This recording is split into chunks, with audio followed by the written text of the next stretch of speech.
let's talk about Jews. And I want everybody who sits there on TikTok and talks shit about Jews, if you're watching this video, I want you to take a minute to hear me out. All right? I'm just sharing my experience. I'm not Jewish. I was born and raised in Brooklyn, where the biggest Jewish community exists in America. And, you know, all my friends were Jews. All of them. I only had maybe one Italian friend. Everybody else was either a self-hating Jew or a proud Jew. All my friends were Jews. The self-hating Jews were children of a mixed relationship. The mother was Jewish and the father was Italian mobsters, actually. And they bared Italian last names, and so they go throughout life hiding their Jewish side, and you know, they tell everybody that they're Italian. You know, they hide their mother from the world. You know, they try not to expose their Jewish side. 21 years I'm friends with these guys, and I find out 15 years later that one of them is Jewish. The other one I find out a lot earlier, but the other one I found out 15 years later because he hid it so much. He hid his Jewish side so much. He was so embarrassed of it. There's a clip in Casino in the gangster movie where Joe Pesci is screaming at Robert De Niro, calling him, you know, he's like, "Listen, you Jew, mother effer you. You only exist out here because of me." He, back in the 90s, he took my self-hating Jewish friend. He took that clip, recorded it on his phone as an outgoing message, outgoing voicemail. I mean, this is how much he tried to tell everybody that he wasn't Jewish. Okay. His grandmother, his mother's mother, his Jewish mother's mother, is a Holocaust survivor. And the poor woman, what they did, the mother is guilty of this as well. She's the one that bought her an apartment in the same building and hid her away from everybody, stuffed her in a room somewhere, and shut her off to the world. Nobody knew about her. She's an embarrassment. She's Jewish. Okay? This is the type of anti-Semitism that exists. Not just in New York, this is all over America, all over the world. Jews know this. Jews know that everywhere they go, every non-Jew that they associate with, that they're standing in line with, you know, at the grocery store, 9 out of 10 times, they're going to be hated just because they're Jewish. They know this. They know this. Their employees, their employers, their co-workers, it doesn't make a difference. People whoever they meet, whoever relationship they have, if they're non-Jewish, they know that they're most likely going to be hated just because they're Jewish. For thousands of years, okay, Jews know their history. They know their culture, they know their history, and they know the Jewish struggle. Which, by the way, is the only reason why Israel exists. Israel exists for one reason, not because it's an American colonial, you know, entity or whatever. Okay, America uses Israel as a proxy. It's not the other way around. Israel doesn't own America. Okay, Israel doesn't control America. All right. America has a good relationship with Israel because Israel does a lot of good things for America.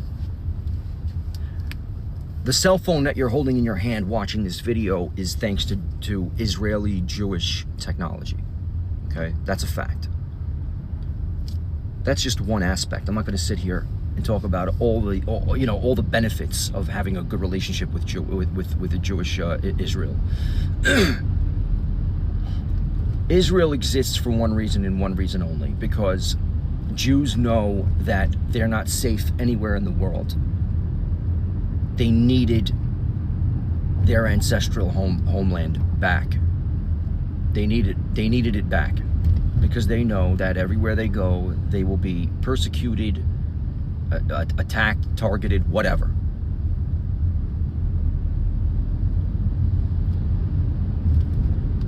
Everywhere you go, you're going to be hated. This is why they act the way they do. They, you know, people are out there saying, "Oh, Jews are so, self-centered, whatever. They're greedy. They're this, they're that." The Jews are in survival mode. That's why. They're in survival mode. They have to do what they have to do to survive. Okay? I go to Israel every so often. Every few years I'm in Israel. And every time I'm there, I feel like, holy crap, like this level of life, like they don't take life for granted over there. Not 1 minute.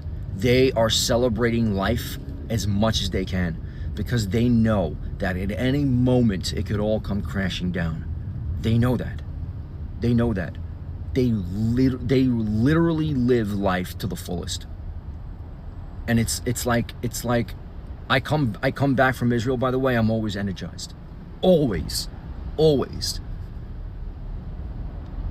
This level of energy that I have, and it's just like, it's because they're full of life. They just breathe life into you. They breathe life into you. While the other side breathes death into everything. Okay, the Palestinians, what the Israelis are doing to Gaza right now, to the Palestinians right now, it's because the Palestinians won't rest until that whole land is free of Jews. From the river to the sea, Palestine will be free. That is what they say. They say it themselves. Take it from them. The Israelis left in 2005. They left Gaza in 2005 as an experiment to show the world that no matter how much you give to the Palestinians, they will never be happy. They will never be happy. They will continue terrorizing us. And that's exactly what happened.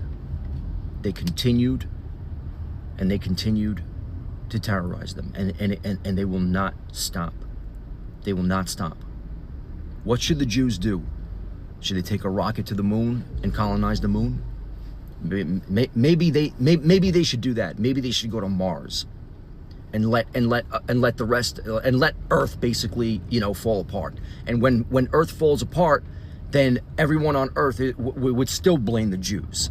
They would still blame the Jews on Mars. Look at how good the Jews have it on Mars. They're the ones that are screwing everything up down here. And that's exactly why everybody is blaming the Jews again in America, by the way, because America is a declining society. The West is a declining society. It's declining. Everything was doing well. We were all doing well in the 70s and the 80s when the Jews owned everything. They owned freaking, Hollywood. Look at movies today. You can't even enjoy a good movie today. You can't enjoy a good TV show today because everything's owned by Qatar. Jews don't own anything anymore, and you can't even enjoy a good freaking movie anymore. Look at how the decline of America. Everybody's blaming the Jews. When everything was doing well, when America was doing well, everybody tolerated the Jews. But that's just history.